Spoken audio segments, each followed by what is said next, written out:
Ya, apa? Sehat. Allah.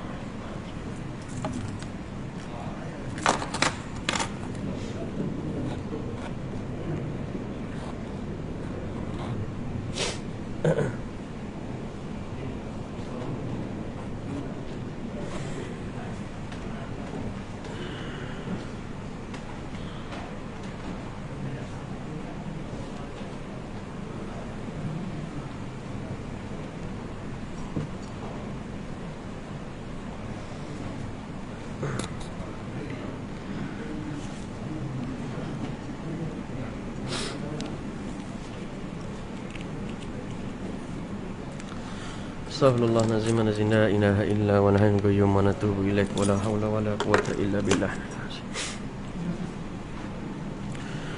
La ilaha illallah.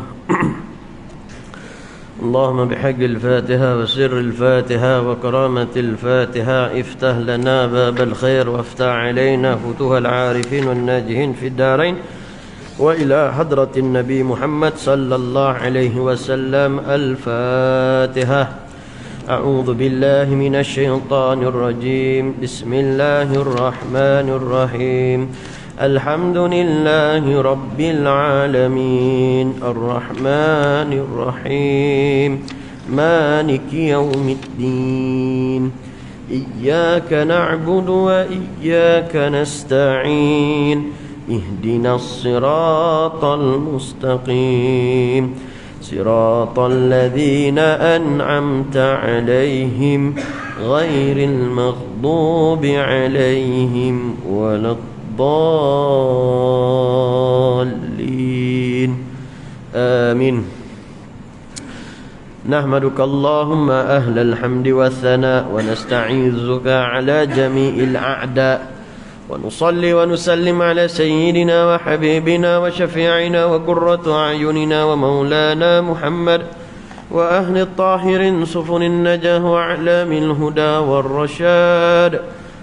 ورضي الله تعالى عن كل الصحابة وأولياء الله والشهداء والصالحين وحسن أولئك رفيقا.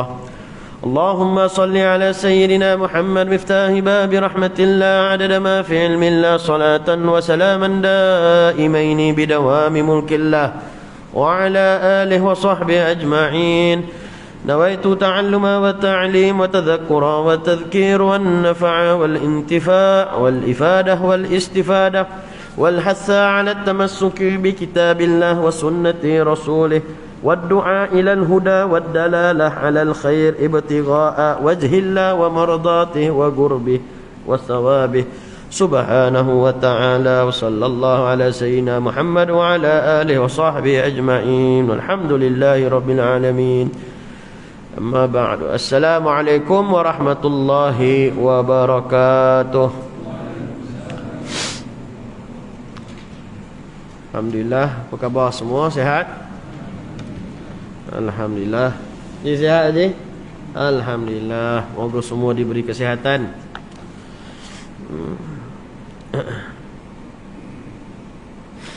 Kat mana kita berhenti?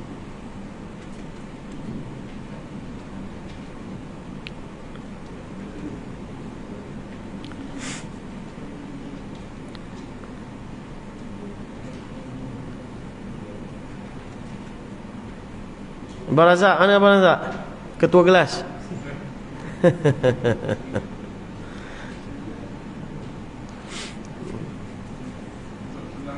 Ha? Soal 11. Apa itu ditulis?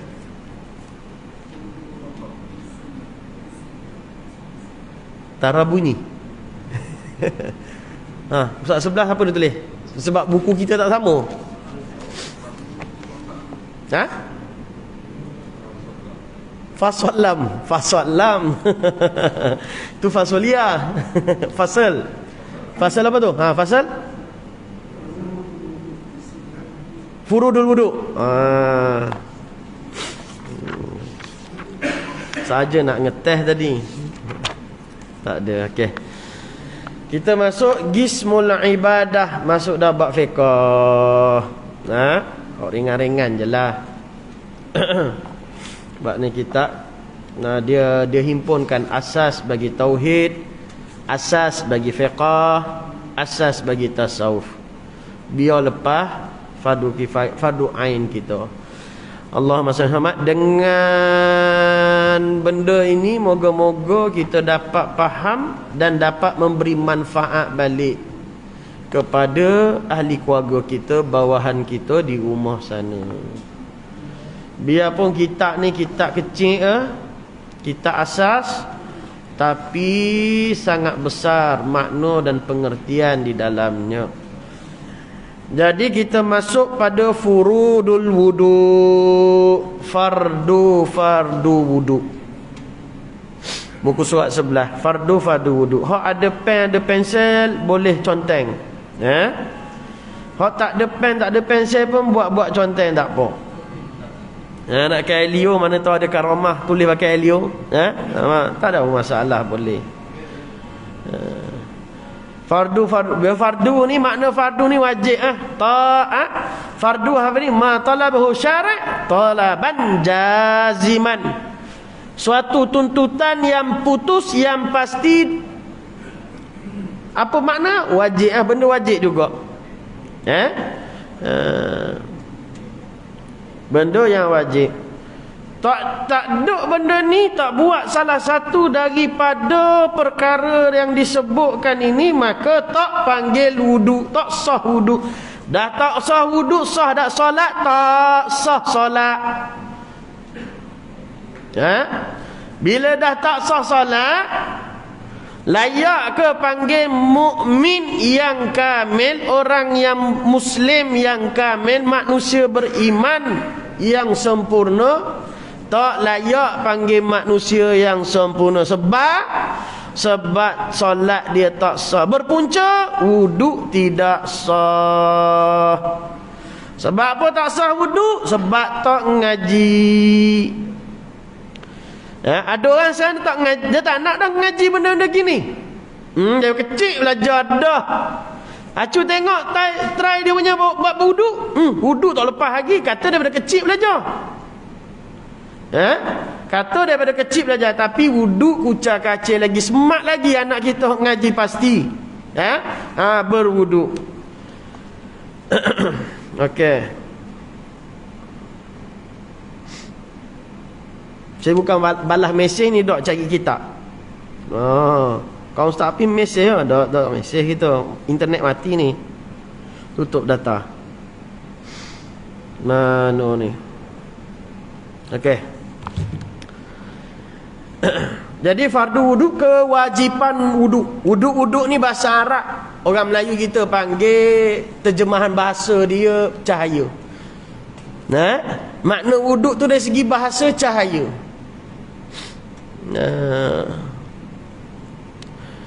Batu orang yang berwudu, cahaya muka dia.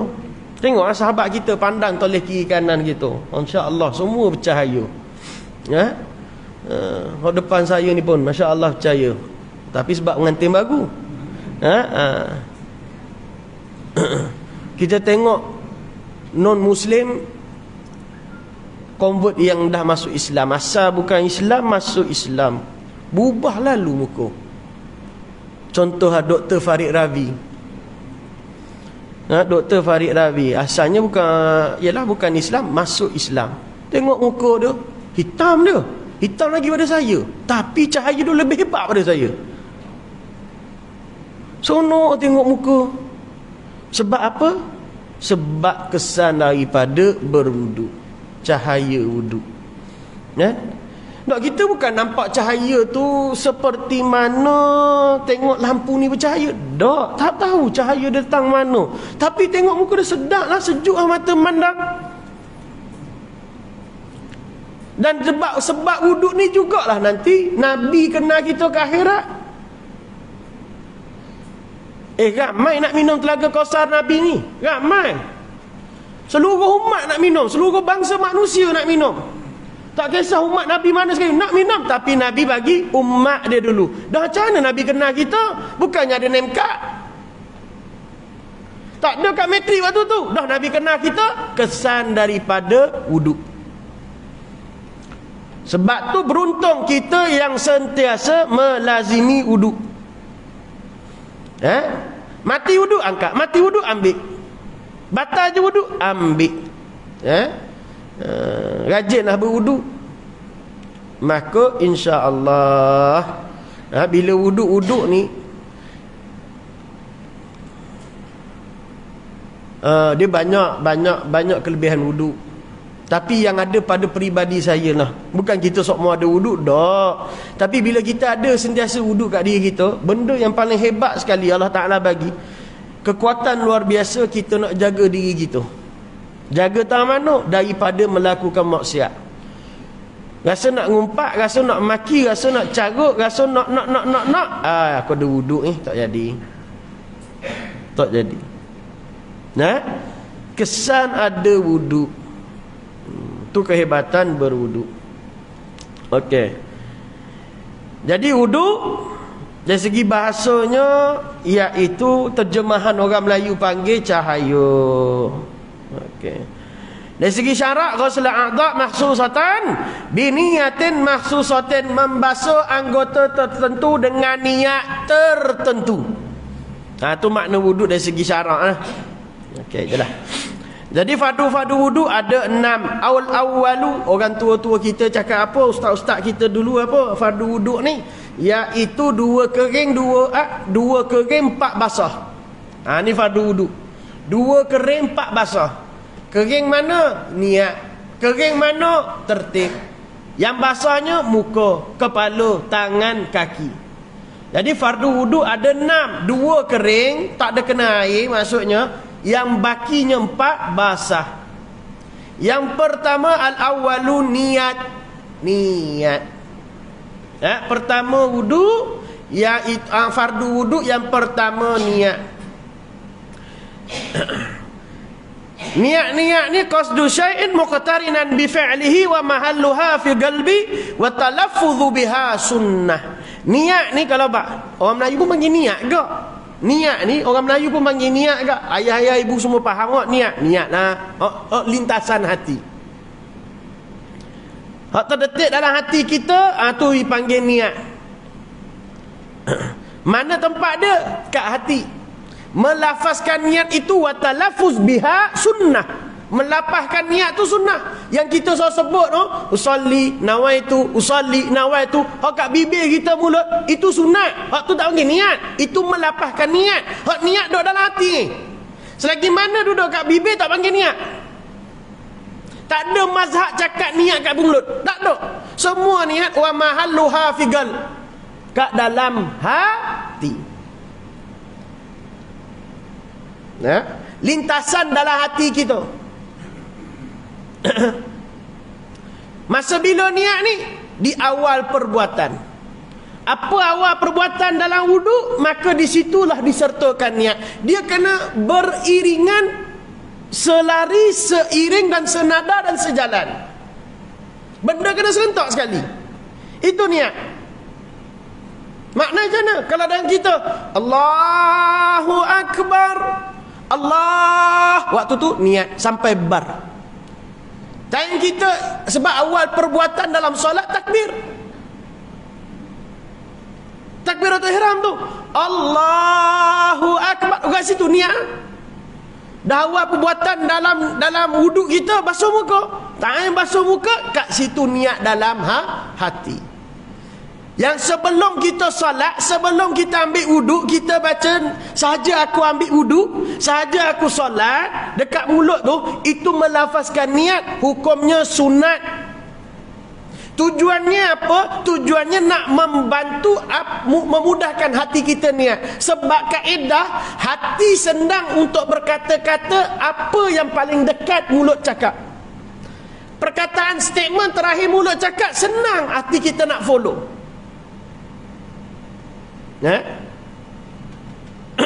Tak cari cuba test. Mulut kita cakap sikit, hati kita senang ikut. Ustaz bila nak habis? Dalam hati sebut ustaz bila nak habis? Ada kaedah memang gitu. Jadi hukum melafazkan tu sunat. Melafazkan yang kita cakap usolli sebelum angkat takbir, sebelum basuh muka tu, itu bukan niat. Maknanya ustaz tak sah, tak sah. Tak sah. Itu yang dipanggil beriringan, seiring, selangkah. Itu dia niat. Muqtarinan yang dimasukkan dengan muqtarinan, inda Syafi'i, benda yang selari. Dah kalau kita buat dulu ustaz, kita buat dulu usolli nawaitu raf'al hadasil asghar, kita sebut dulu dah, kita niat dulu, bukan sebut niat. Kita bukan sebut ustaz niat. Saya nak ambil wuduk ni, sahaja aku ambil wuduk kat dalam hati, air tak basuh muka lagi, kan? Lepas tu kita sebut dulu niat dulu dalam hati, lepas tu baru kita basuh muka. Maka ulama cakap bila kita niat dulu baru kita buat, dah niat baru diikuti dengan perbuatan, maka ulama sebut hak tu bukan niat, yang itu dipanggil cita-cita, azam. Azam, cita-cita. Atau ustaz tak, kita buat dulu ustaz, Allahu Akbar, angkat takbir dulu, baru usolli fardhu dalam hati kita. Oh, kita buat dulu baru niat follow belakang. Ulama cakap hak tu pun bukan niat, yang itu dipanggil lalai. Oh, lalai. Buat niat dulu baru buat cita-cita, buat dulu baru niat. Oh, lalai. Dah niat kena seiring. Payah gitu, pula payah. Kalau payah tak ada agama syariatkan lagu tu. Okey je lah. Mudah-mudah je lah, semua dah faham dah. Ulang ini bukan ngaji dak, kita ulang tayang balik. Kita buat study group je mana ni. Saya faham abang-abang, ibu-ibu semua dah tahu dah bab ni. Okey, tu niat. Asani ghaslul wajhi wa hadduhu min manabitil sya'ri ra'si ila muntahal lihyain wa dhaqni tulan wa 'ardan min al-uzuni ila al-uzun. Okey. Yang kedua, asani yang kedua, ghaslul wajhi, membasuh muka, basuh muka. Kita terjemah dulu. Ghaslul wajhi, membasuh muka, wa hadduhu, dan border dia, sempadannya yang dikatakan muka, min manabiti sya'ri, daripada start tumbuh rambut, min sya'ri, rambut, ra'si, kepala, ila muntahal lihyain, sampai ke tempat habis tumbuh janggut. Wa dhaqani tulan, dan bawah dagu ini panjang dia, daripada start tumbuh rambut sampai bawah dagu panjang dia, tulan panjang. Wa aradan, dan melintang dia, minal udhun ilal uzun, daripada telinga ke telinga. Ni daripada start tumbuh rambut sampai bawah ni, dan melintang dia daripada telinga ke telinga sini. Mana ini semua adalah kawasan wajib basuh muka. Kawasan wajib basuh muka. Basuh bila sebut ghusl, basuh, dia mesti ada proses sailanul ma', ngalirkan air. Maka tidak sah kalau kita celup tangan kita dalam kolah, celup, lepaskan tangan kita, tak ada apa-apa, memang tangan kita basah, kita sapu, maka tidak sah, itu tak dipanggil basuh. Dia kena ada proses, tak ada ambil air, basuh. Kena proses, ada pengaliran air, itu yang dipanggil basuh. Basuh start daripada mana? Border dia daripada start tumbuh rambut sampai bawah dagu ni. Tumbuh rambut kat mana tumbuh rambut? Dia tumbuh rambut ikut normal, bukan ikut luar biasa punya. Tantang dia Wong Fei Hong, keturunan kungfu, rambut start daripada belakang. Tak, depan ni tak perlu ustaz. Tak, start ikut normal lah. Biasa kat sini dah tumbuh rambut. Jadi dah tua mungkin makin lama makin malu rambut nak tumbuh. Jadi tak, kita tak kata orang lain ni. Kita pun sama juga, tapi handsome lagi lah, banyak lagi kat depan ni. Jadi dia ingat benda pelik, benda nadir, benda pelik, hukum macam biasa. Ustaz tu sampai benda pelik berlaku tak? Benda pelik hukumkan normal, macam biasa. Biarpun starting tak, ini memang dia bukan sebab botak kepala dia Ustaz. Memang dia ni keturunan ketujuh Wong Fei Hong Ustaz. Memang start rambut daripada belakang. Depan ni memang tak ada, dia kecil lagi. Jadi hukum macam biasa juga. Ghalibnya kebiasaan orang memang tumbuh rambut kat depan. Jadi start daripada sini, bukan daripada belakang. Sampailah bawah ni. Dan melintang dia sini ke sini. Ini adalah basuhan wajib. Sya'ri rasi ila muntahal lihyan wa dhakni tulan wa ardan minal uzun ila uzun. Okey. Apa yang tumbuh daripada dekat kawasan wajib, muka ni wajib dibasuh. Wajib dibasuh. Laki kalau janggut tebal, nak tahu dia ni tebal tak tebal macam mana Ustaz? Rambut janggut kita ni nak tahu macam mana tebal. Adakah macam Datuk Mahdi baru dipanggil tebal? Adakah tak nak tahu tebal tak tebal, panggil dia mai borak dengan kita. Borak dengan kita, duduk depan kita. Kalau kita pandang dia punya janggut tu nampak kulit janggut ni, dagu dia ni, maka tak tebal. Tapi kalau dia kena jarak dekat, jarak borak. Tapi kalau kita borak dengan dia dekat, duduk dekat dengan kita, tak nampak dia punya kulit janggut ni, dagu ni tak nampak, maka hak tu tebal. Maka bila tebal, disunatkan menyelakkan janggut dia. Tapi kalau tak tebal, nipis, wajib kena sampai ke air. Kena sampai ke air. Jadi orang yang janggut tebal, jambang tebal, tak perlu dia ambil gayung dia curah macam ni. Tak perlu. Cuma disunatkan untuk menyelak-nyelak. Ini bagi lelaki. Laki yang jambang janggut tebal. Perempuan kalau janggut tebal, nak bagi tahu tak ada benda perempuan sini, tak ada. Kat Afrika sana janggut dia tebal, jambang tebal, maka wajib juga sampaikan air ke dagu. Jadi kalau kita sideburn laki nipis biasa, ni bagi ibu-ibu yang sideburn macam opera Cina, kan, panjang sini, panjang sini. Bukan ibu-ibu saja, kita laki ada bini, ada anak perempuan, ingatkan molek, kan? Tangan dia nak ambil wuduk jana ibu, sideburn panjang kat sini, lepas tu dia selak ke belakang. Dia selak ke belakang, ambil wuduk.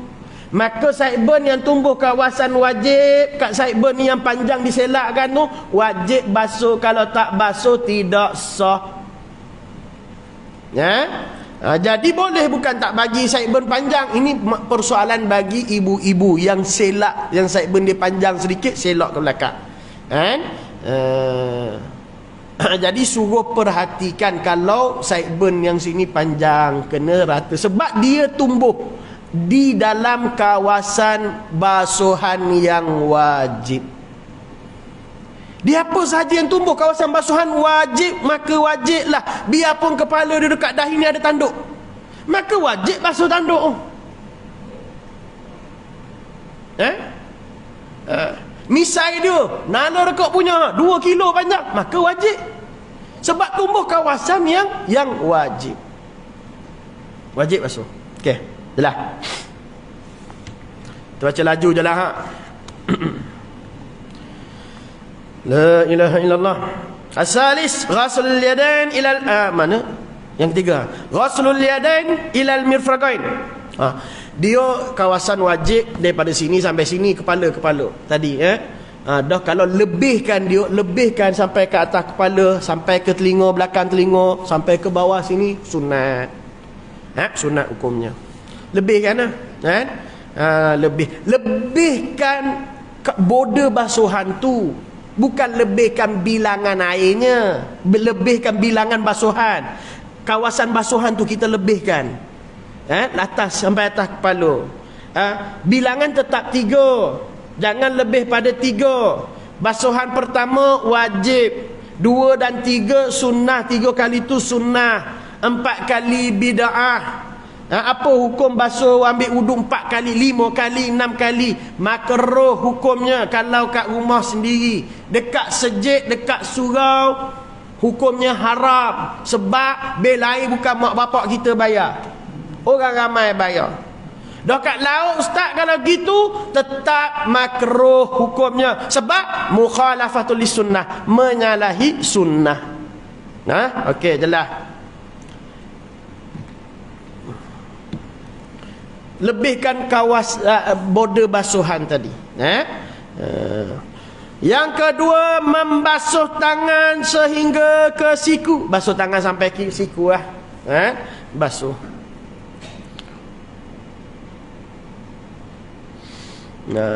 Kalau jari dia ada lebih, kan?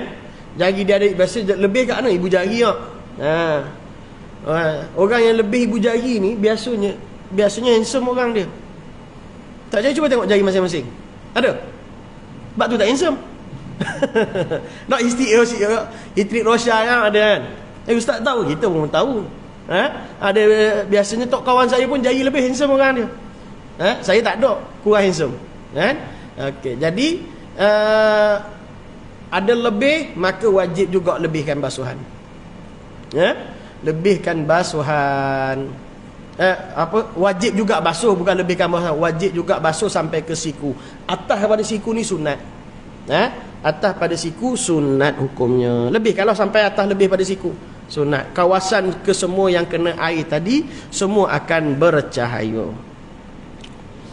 Okey, yang ke asalisus ar-rabi' mashu syai' min al-bashar ar-ra's aw sya'rin fi haddih.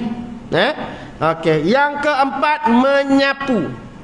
Mashu menyapu, syai'in sedikit di atas kulit kepala. Atau sya' sehelai rambut pada kawasannya. Fi sya'ri hadi, atau selai rambut, biarpun selai rambut dia. Mana dia, sebab ada orang dia jenis memang tak tumbuh rambut. Dia tak tumbuh rambut. Kawan saya dia, wallahu a'lam, saya ingatkan dia warak sangat sebab daripada kecil pakai kopiah. Lah kali kita tanya, dah buat apa sangat kau pakai kopiah ni? Pergi mana main bola pakai kopiah? Dak, rambut tak tumbuh. Haprak punya. Sebab rambut dia memang tak tumbuh. Dia bukan tak tumbuh, tapi rambut dia bertumpuk. Jadi dia tumpuk sini sikit, sini sikit. Jadi dia cukur je. Allah, baru kita berkawan lama baru tahu rupanya rambut dia macam tu. Ada orang dia memang macam tu. Jadi kalau dia tak ada rambut, yang disyarat diwajibkan menyapu sedikit kepala. Menyapu sedikit kepala. Dia yang tak tumbuh rambut ni, yang suih ni, tahu siapa? Tu, yang kepala dia kena usak dengan Musailamatul Kazzab. Tu memang sui. 7 keturunan sui. Dia nak ambil berkat Musailamatul Kazzab.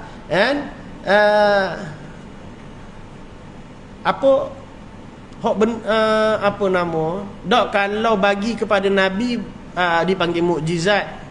Bagi kepada para wali karamah. Bagi kepada Nabi palsu ni apa nama? Apa? Tak dengar apa? Istidrak, bukan? Alah, lupa saya nama. Ma'unah tak? Ma'unah orang Islam. Apa mazhab? Lupa. Dia ada kan nabi-nabi palsu, rasul palsu kan, Allah tak, kalau dia boleh buat magic kan, ada ihanah. Baru kita nak cakap ni ustaz. Ihanah ni dia termasuk di antara 7 perkara ajaib lah, orang panggil magic kan, perkara khariqul adat, perkara di luar adat yang diberi kepada untuk orang yang mengaku nabi rasul. Bukan sebab dia hebat, dia mukjizat, tak, Allah Taala bagi. Seperti Musailamah Al-Kazzab. Orang kampung datang jumpa dia. Musailamah, kau kan nabi kan? Kau cakap dengan nabi, kau cakap nabi. Tak, hari tu aku dengar ada orang dia pergi jumpa Nabi Muhammad kat Madidah sana. Anak dia rambut tak tumbuh sekata. Jadi nabi pegang kepala dia, baca doa, habis tumbuh rambut anak dia semak. Jadi anak aku pun problem sama ni, tak tahu mana silap ni. Nak cakap songsang tak cukup bulan, cukup dah, tak songsang. Tapi rambut pun tak jenis tak ikhlas nak tumbuh. Engkau doakan anak aku, boleh tak? Boleh, apa tak boleh? Kita Nabi juga. Jadi dia pun pegang kepala budak tu, bacalah, mintalah dia jampi serapah minta doa ke baca. Atas kuasa Allah Ta'ala, automatik bukan manual lah, gugur tu rambut budak tu tak tumbuh sampai dia mati. Setengah riwayat cakap sampai 7 keturunan dia tak tumbuh rambut. Ya, wallahu ta'ala a'lam.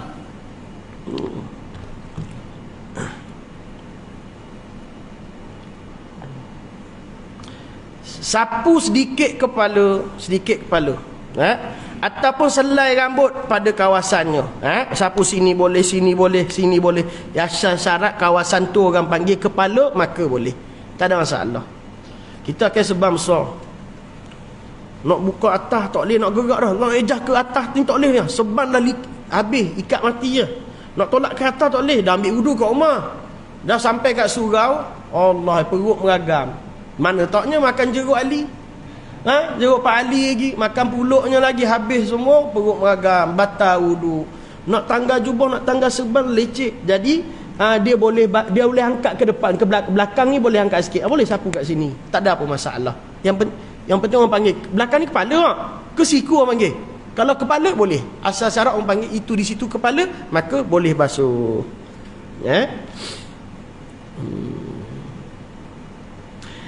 Basuh kepala hak wajibnya situ. Macam mana Macam tadi celuk tangan dalam kolah, basuhkan tangan kat pai, tak ada tangan kita basah, boleh sapu macam tu, tak ada masalah. Laju-laju boleh, tak ada masalah. Sebab dia mashu, menyapu. Bukan ghuslu basuh. Tak ada apa masalah. Sunnahnya, cara sunnah Nabi basuh macam mana? Kalau basuh kepala full besar sunnah, basahkan kedua tapak tangan kita ni, letak ibu jari kat sini, daripada sini tolak ke belakang 3 kali. Itu sunnahnya. Bagi yang rambut panjang, disunatkan pula tolak ke depan balik. Itu sunnahnya. Okeylah.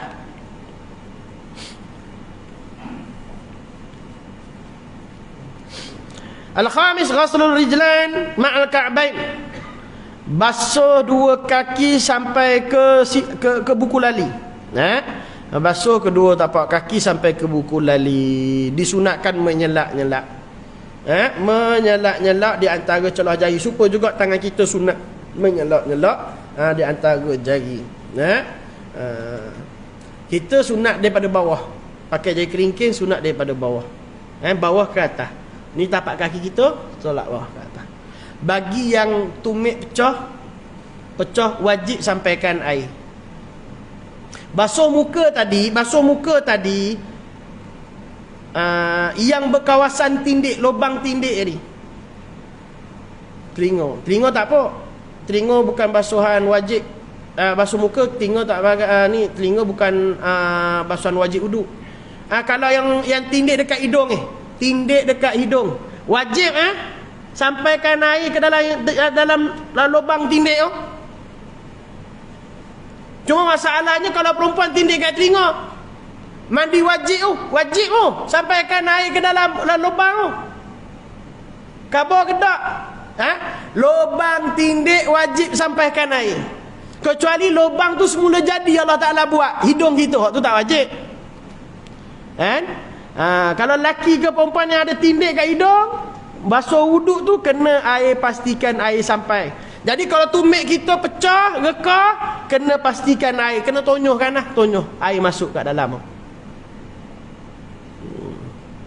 As-sadisu tartib ala hadhil kafiyah, iaitu yang keenam, ikut turutan di atas perkara yang dia sebutkan tadi. Daripada atas sampai bawah, daripada nombor 1 niat, basuh muka, basuh tangan, sapu kepala, basuh kaki, semua tu kena tertib. Tertib mendahulukan yang patut dahulu, mengkemudiankan yang kemudian. Dah basuh telinga hukumnya sunat. Makna sunat apa? Sah tak kita kalau tak basuh? Sah solat kita, sah juga. Dah kalau basuh, dapat full mark wuduk kita. Jadi kalau tak basuh, solat kita pun sah. Sah. Basuh telinga macam mana? Basuh telinga. Basuh telinga macam biasa lah, yang kita selalu buat tadi. Basuh macam biasa. Itu normal punya kita basuhan. Dah yang luar biasa yang Nabi ajar, 6 kali basuh telinga. Pertama, basuh macam biasa. Yang kedua macam mana? Ambil jari kelingking. Basahkan jari kelingking, masukkan kat telinga, dalam telinga. 3 kali. Lepas tu yang ke 7, 8, 9, cara yang ketiga macam mana? Dah 3 kali sini, basahkan tapak tangan, lekatkan kat telinga. Maka itu full version basuh telinga ikut sunnah Nabi. Tak basuh tak apa. Nak basuh kita buat macam biasa pun tak apa, dapat pahala sunnah. Sebab basuh telinga tu dah sunnah dah. Okey, jelas. Jadi soalannya, berapa kali kita basuh telinga sepanjang ambil wudu di dalam solat kita ikut sunnah Nabi? Berapa kali? Semuanya.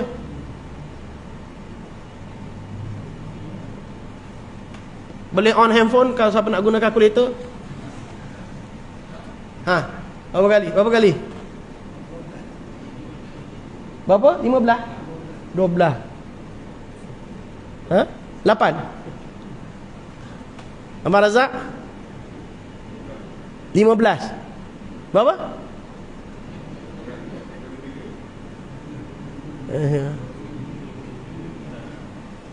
Jawapannya 12 kali. Betul je? 12 kali. 3, 6, 9 ketika basuh telinga, yang lagi 3 ketika basuh muka. Kita lebihkan sampai kena telinga. 3 kali basuh muka tu kita lebihkan. Jadi 3, 6, 9, 12 kali. Okay, jelas kat sini. Wa ghuslul janabah, mandi wajib, mandi janabah. Mandi janabah. Janabah ni bahasa kita panggil janabah ni, junub ni maksudnya jauh. Mandi jauh. Apa maksud orang berjunub ni? Orang yang dijauhkan daripada melakukan amal ibadah. Tu maksud dia. Wa in kana alaihi janabah, dan jikalaulah dia berjanabah, wa in kana alaihi janabatun kerana mujama'atin, kerana dengan sebab persetubuhan, au khurujim mani, ataupun keluar air mani, binaumin au ghairihi, keluar air mani dengan sebab tidur atau selainnya, lazimuhu ghuslu jami'il badani ma'aniyatin raf'il janabah, maka diwajibkan mandi keseluruhan anggota dengan niat mengangkat janabah. Okey, mandi wajib. Apa makna mandi? Ghusl sailanul ma ila jami'il badan, mengalirkan air ke seluruh anggota badan. Itu makna mandi. Dah mandi memang maknanya mengalirkan air seluruh badan. Mandi wajib, cuma tambah niat wajib sahaja. Dia tak ada apa beza mandi wajib dengan mandi biasa. Mandi dia super tula, cuma ada niat dan ada beberapa perkara. Mandi yang tak ada niat, mandi biasa harus. Kita mandi petang tadi ada niat tak? Kalau berniat confirm wajib petang ada. Sebab mandi yang berniat wajib atau sunat. Hari Jumaat kita niat sunat. Dah kalau kita mandi hari Jumaat tak niat, tak ada dapat pahala sunat. Dia ingat amal ibadah memang ada niat. Memang kena niat setiap amal ibadah kita.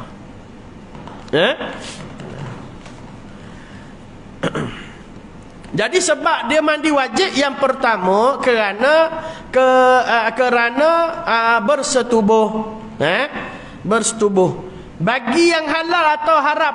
Haram Maksudnya persetubuhan tu halal suami isteri, atau persetubuhan tu haram. Wal iazubillah, kita mohon lindung pada diri kita dan zuriat kita daripada maksiat yang jijik ni. Jadi wajib juga dia mandi. Ataupun dia mandi wajib kerana apa? Kerana keluar air mani, maka wajib mandi. Keluar air mani dengan sebab apa? Keluar air mani tak syarat lelaki. Perempuan pun sama. Kerana apa? Kerana binaumin, kerana tidur. Betul kan? Apa yang saya baca kat buku pun sama, betul kan? Sama kan? Binaumin dengan sebab tidur. Dia mimpi keluar air mani. Au ghairihi, ataupun dengan sebab lain. Ataupun sebab lain keluar air mani. Maka wajib ke atasnya mandi wajib dengan niat mandi wajib. Jadi mandi wajib itu mengalirkan air ke seluruh badan disertakan dengan niat. Disertakan dengan niat. Dekat sini dia sebut berapa mandi wajibnya. Sebab mandi wajib disebut 1, 2. Dengan sebab bersetubuh, dengan sebab keluar air mani. Itu disebutkan kat sinilah. Jadi kalau kita nak tambah lagi, boleh tambah. Dia detail dia ini dia sebut basic lah, sebut basic. Dengan sebab apa mandi wajib lagi? Dengan sebab haid. Dengan sebab apa lagi kalau kita nak tambah? Dengan sebab nifas. Dengan sebab apa lagi? Dengan sebab wiladah. Dengan sebab mati. Ini semua disebab-sebab mandi wajib.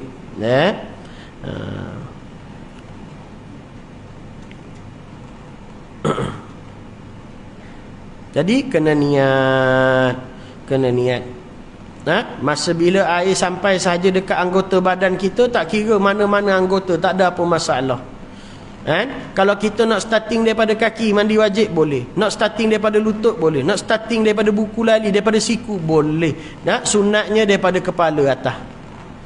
Lepas tu belah kanan, lepas tu belah kiri. 3 kali, 3 kali, 3 kali. Sunat, tak wajib.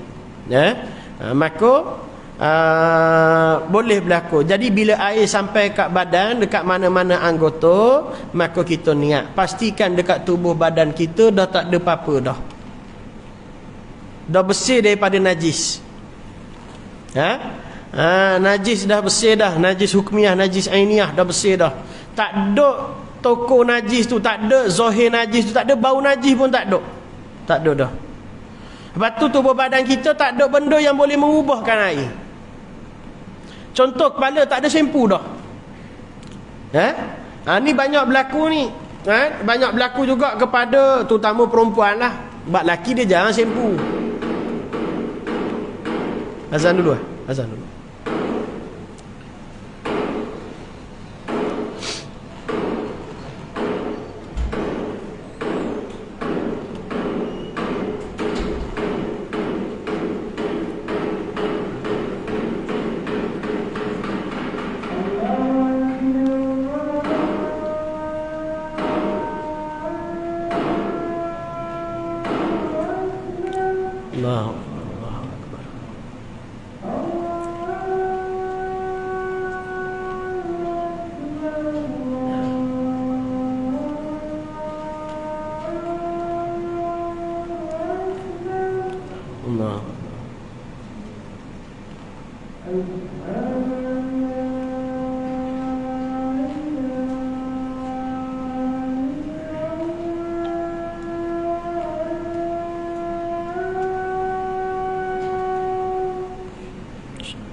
والصلاة والقائمة على سيدنا محمد وسيدنا نبينا وصحبه محمود.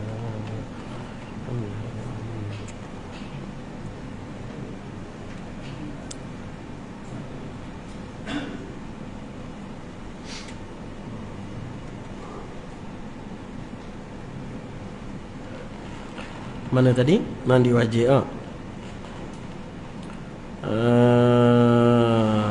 Apa tadi nak cakap ni?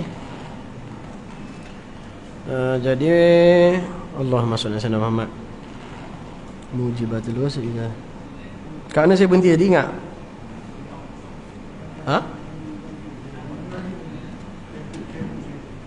Shampoo. Kepala tengah banyak shampoo lagi. Badan berbih lagi dengan sabunnya. Dia pun sambil nyanyi la buka shower. Dan saja air dekat kepala dia, dia pun niat mandi wajib sekali harung. Maka sah ataupun tidak? Tidak sah. Sebab apa tak sah solat? Sebab apa tak sah mandinya, ustaz? Sebab air yang keluar, yang mengalir daripada itu ada sabun. Maka tak dipanggil ma'ul mutlak. Sebab tak dipanggil ma'ul mutlak, maka dipanggil ma'ul mutaghayyir mungkin. Mungkin air yang berubah. Apa air berubah? Hukum air yang berubah ni tahir ghairu mutahhir, suci tapi tidak menyucikan. Itu hukum air yang berubah. Air berubah ni apa contohnya, ustaz? Contoh lain air berubah, air kopi. Apa hukum? Teh tarik. Malam ni apa? Nescafe. Jadi teh tarik. Apa hukum teh tarik, ustaz? Suci tak? Suci. Tapi menyucikan ke tidak? Tidak. Maksud menyucikan tu apa? Dia suci pada diri dia, tapi tak boleh nak mengangkat hadas kita. Dia suci, diri dia suci, boleh kita minum, tapi tak boleh nak settle masalah hadas kita. Hadas ni bahasa Arab. Apa makna hadas ni? Hadas ni amrun i'tibari yagumul fil a'dha alladhi yamna' sihatus salah. Hadas ni benda amrun i'tibar. Amrun i'tibar ni benda kira-kira. Dia nama amrun i'tibari. Faham namanya? Biasa kita ngaji tauhid dulu kan ada amrun i'tibari. Benda kira-kira sahaja yang ada pada diri anggota kita. Dan mana kalau dia ada pada diri kita, yamna'u sihatis salat, menghalang daripada sahnya solat. Bila kita dalam keadaan hadas, jadi kita kena mengangkat hadas. Tongnya kena angkat hadas. Angkat hadas. Apa makna angkat hadas? Angkat bakul faham lah. Angkat kursi faham, nampak kursi. Dah angkat hadas ni, makna angkat hadas itu iaitu raf'ul ahkam mengangkat hukum hakamnya. Angkat hadas tadi letak tepi dah, maka kita tak dipanggil hadas lagi. Kita dipanggil bila dah terangkat hadasnya, hukumnya terangkat, maka kita tak dipanggil hadas lagi, maka sah solat kita. Bila kita berhadas, yamna'u sihhatu solat, menghalang sahnya ibadah atau solat kita. Itu maksud hadas, dia amrun iktibari. Malam ni sejuk ke panas ni? Saya sejuk duduk bawah aircon. Yang lain sejuk ke panas? Sejuk. Sejuk mana sejuk ah? Saya tunjuk mana sejuk ah? Dak kira-kira duduk bawah aircon sejuk ah ustaz. Kira-kira kat luar tak ada matahari sejuk ah. Dah sejuknya mana? Kita tak nampak. Kira-kira ah. Itu panggil amrun iktibari. Dah hadas ni amrun iktibari tak? Benda kira-kira. Kira-kira ada pada diri kita perkara-perkara yang menghalang kita sahnya solat, maka dipanggil hadas. Jadi macam mana nak settlekan masalah ni? Kena angkat hadas. Hadas tadi kita angkat, letak tepi, jangan ada pada diri kita. Macam mana nak angkat? Maka dengan, kalau dia hadas besar dengan mandi wajib, hadas kecil dengan angkat wudu. Bila dah ambil wudu, dah ambil mandi wajib, hilanglah hadasnya, maka sahlah solatnya, sahlah amal ibadah yang lain yang berhajat kepada wudu dan mandi wajib. Jelas? Okey. Habis mandi wajib, nawakidul wudu. Boleh sambung lagi ke tak? Dah isyak dah ni. Lain macam pun. Dia tak apa, kita berhenti kat situ lah. Dia ngaji jangan lama-lama. Sekejap lama-lama nanti cepat pandai, payah gak. Okey, ada persoalan. Kuku panjang.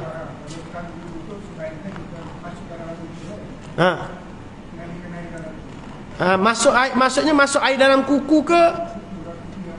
Kuku panjang. Kalau kuku panjang ustaz, macam mana ambil wudu? Sebaiknya kita masukkan air dalam kuku ke? Okey, bagi orang yang kuku panjang, dia bukan sebaiknya masukkan air dalam kuku. Sewajibnya sampaikan air ke dalam kawasan kuku tadi. Dia bukan sebaiknya, wajib. Sampaikan air kat kawasan celah kuku tadi. Celah je, bukan masuk kena kopak kuku tu tak, dalam tu tak. Celah kuku ni wajib sampaikan kalau kuku panjang. Wajib sampaikan air kalau kuku panjang. Sebab tu disunatkan kuku pendek. Sebab kalau dah kuku panjang susah nak sampai. Kadang-kadang bukan susah, dia senang je, kita tak ada gini air masuk dah. Kadang-kadang kita tak khabar, tak sedar air dah sampai ke tidak. Dia wajib sampaikan kalau kuku panjang. Okey, yang lain? Tak ada. Kalau air sampai? Tak sampai, big problem. Tak sah. Tak sah. Tidak sah. Dah kalau dia solat, orang yang kuku dia panjang, dia ambil wudu, air tak sampai dalam kuku, dia pun solat. Orang ni special.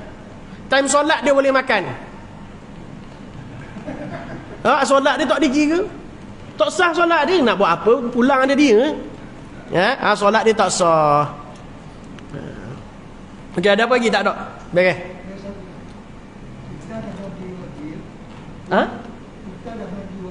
Nak mandi wajib. Okey. Ambil wudu. Okey. Nak mandi wajib perlukah ambil wudu? Tak perlu. Tak perlu ambil wudu. Kalau tanya perlu, tak perlu. Hukum wudu sebelum mandi wajib sunat.